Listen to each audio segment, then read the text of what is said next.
Hey guys, so I get to do a video on a pretty cool gun. So this is Justin's, this is Alex, one of Alex's best friend's guns. It is the Troy M4 by ECHO1. This is the Pro line. It's not the Sport line. The Sport line's plastic. This is the metal version. Of course, it's Troy licensed.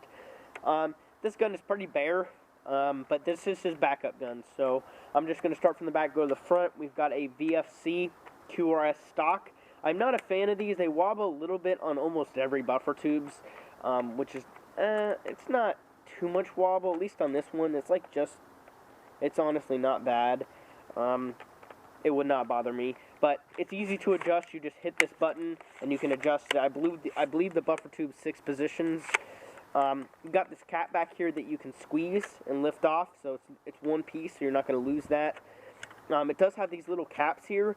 But thankfully, this gun actually has enough storage space to hold an 11.1 stick lipo down the buffer tube. So the wires here are kind of like, I don't know what you'd call these. See that right there? They're like round, which is honestly really nice. Some guns come like that, like KWAs, but the way they work is they have a fuse connected down here, which is just an awful design, considering you can't take the stock off. Unless you unhook that fuse system, which is just an awful design. The owner is a pretty tall guy, a very tall guy, so he puts his stock out to, I believe it was here, and when it's out to there, it allows him to put the 11 point, and this is a 1300, not a 1200. 1200s are a little bit shorter, plus this is a 25 to 50, which also increases the length, but there's the lipo right there. There's no MOSFET in here, so there's no little board inside of the wires in the buffer tube. You literally just tuck the wires right there, and you close this, and it's a perfect fit. You got to be careful not to pinch the charging cord is what I had pinched there. But there, it's all shut, totally shut. And this is actually probably shorter than where he puts it. I think he puts it like right here, because like I said, he's a tall guy, and so he likes it back a little bit. What is that? The third position, third or further will be good for him. And that allows the 1300 to fit in there. Again, a 1200, what does he have, like 15 to 25C, will be a little bit shorter, so he can put it to the second position if he wants. But again, he's a really tall guy, so he likes it at the third or fourth. It's got a metal buffer tube, a metal body, Troy licensed, as you can see there. Standard selector switch, standard bolt lock, standard charging handle, nothing special. It's got an interesting pistol grip on here. This came from his other gun, and I do not know what brand it is. There's a logo there. I have no idea. It's a pretty old grip. It's got some rubber here. As you can see, it's worn away. It's comfortable grip, ergo grip is what they probably consider it. So metal body, it is a one-piece, so it's a one-piece hop-up, which is a plus. I've seen a lot of ECHO1 guns with two-piece hop-ups. One is definitely a plus. Charging handle, got the flip-up sights, front and back with licensing on them. It just says folding battle sights, Milsim only, Troy Industries. So these are obviously not the real ones, but you do push in this button and it can fold down. It locks into place too. It's maybe a little loose.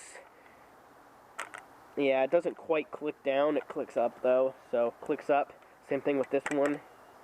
And then does this one click down a little bit better? Not really. I think these are supposed to be like that now that I think about it. They don't really lock down. They lock up though. So that's that. It comes with a Troy TRX rail. So you can see Troy logo there. It says Milsim only up front, so it's not the real one. This is a solid rail. These are really, really cool rails. You don't see them out there that often, honestly. The Dano Defense rails and key mods are much more popular than these, but these are nice rails. Now this is not, I don't think this is Madbull made. I think this is just ECHO1 made, but it's got Troy licensing. So my brother was wondering, oh, the one that I had was much nicer. Yeah, because that one was Madbull. I'm pretty sure this is just OEM, just ECHO1 pretty much is what I'm thinking. It does have a suppressor on the end. I think it's a 14.5 inch barrel, and then suppressor. It's a stubby suppressor, so it's not very long. So as you can see there, it stops right there, so you could put a standard flash hider on here and not, have the barrel sticking out whatsoever. But I really, really, really do like the rail system, and honestly, the body's pretty nice too. There's no wobble once the body pins are in. There's no wobble whatsoever on the body. As far as internals, it's kind of Franken gun. It had stock internals, and I'm upgrading his GI Custom M4, which came with a Lonex gearbox, and so I was like, I'm just going to put the old Lonex parts into here. So I put the Lonex 1801 gears in here. I put the Crytek motor, 30K motor that I had laying around, Lonex Menorac piston, Lonex piston head, Lonex cylinder was in here before I opened it. His brother had put that in there, and his brother also put an O-ring nozzle in here. Other than that, it's just like a random spring. It was shooting like 440 FPS. It's insane. So I short stroked by 3 teeth, and it should be shooting about 390. We'll chrono it here soon. 390 400, which is perfect. This is kind of it's definitely an outdoor gun. And this is also his backup gun. This is not his better gun. No MOSFET in here. I don't think I'm missing any parts. Oh, SHS bearings that his brother put in. Very, very smooth. Obviously shimmed the Lonex gears. Very smooth. Definitely good performance, but obviously a backup gun with no MOSFET in here running 11-1. This would not be a gun that would last forever, so that's why it's straight up a backup. If his other gun fails or he needs to lend a gun out, this is his. I guess if he wants to, shoot lower rate of fire, because his other gun's going to be shooting really fast. If he wants to shoot lower rate of fire and higher FPS, this would be his go-to to go, use. 343, 346. 346, 344. Man, that's interesting. Let me go and try a different mag and see if I accidentally put 2 5s in that. I don't think so. Yeah, 342, 348, 346, 349. I ended up putting the compression was not as good with the current VFC piston O-ring. I swapped it out for an O-ring with better compression, and the FPS actually dropped. So I'm not sure. This thing is really weird. It's been dropping FPS. It started out at 440, so I short stroked it 3 teeth, and then it started shooting 390, 400, which was perfect. And then 2 days later, I go and shoot it, and it's 370, and now it's 350. I have no idea what's wrong. It does have a half rack piston, a half steel rack, which it's a full rack, but it's half teeth, which I don't know why companies do that. I don't know if the piston, the way the sector gear shimmed, if it's pulling back the piston and releasing the piston a few teeth too soon. I'm really confused to why the FPS seems to just be going haywire.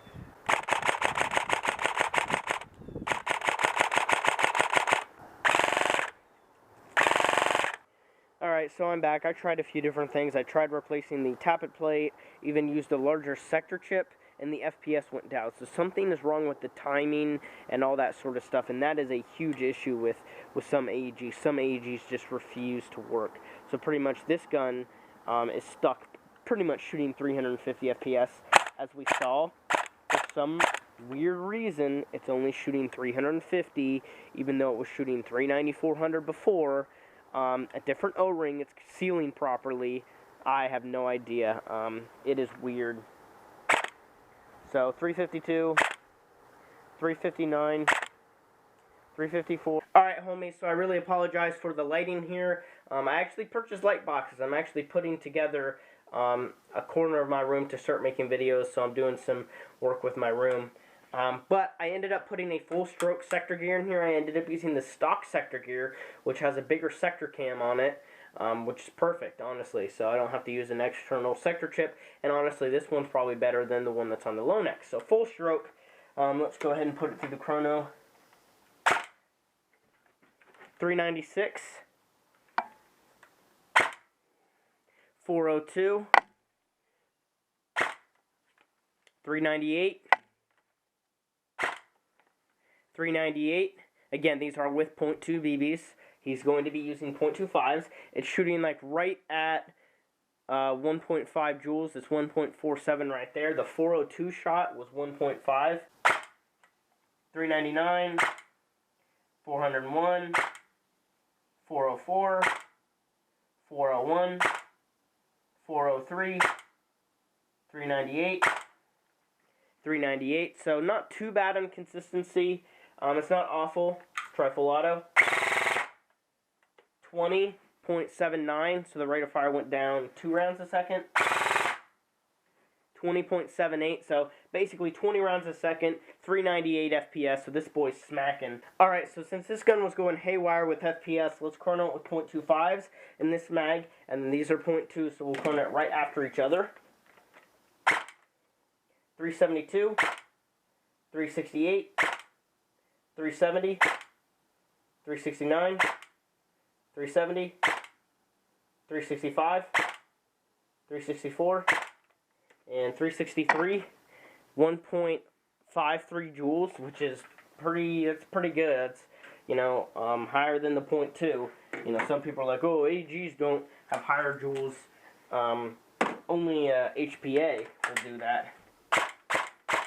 Okay, so these are .2s now.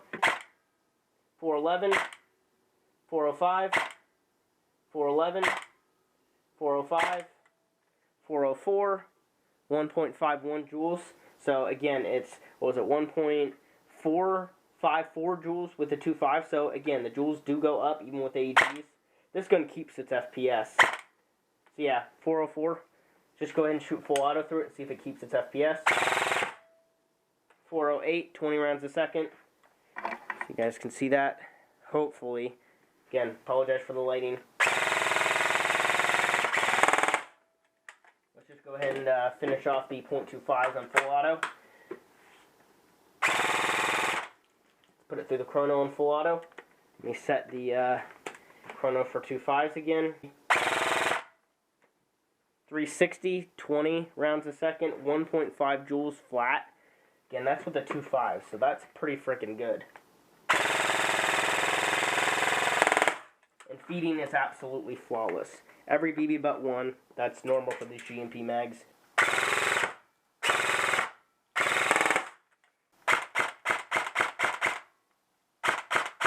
Again, trigger response is actually pretty good with this.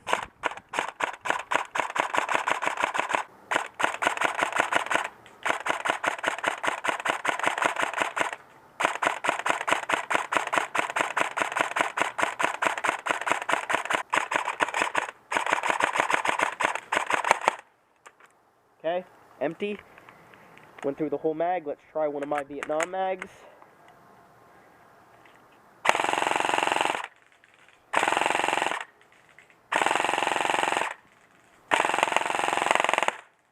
So, fed through the whole thing. So, as far as feeding, seems to be perfect.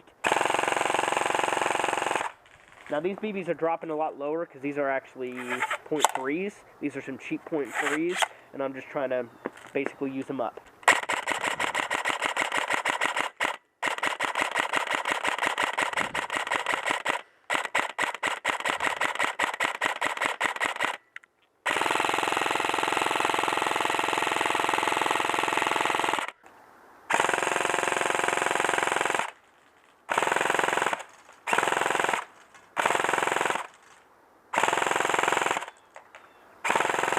If you have any questions, go ahead and let me know. I'll see you on the next video.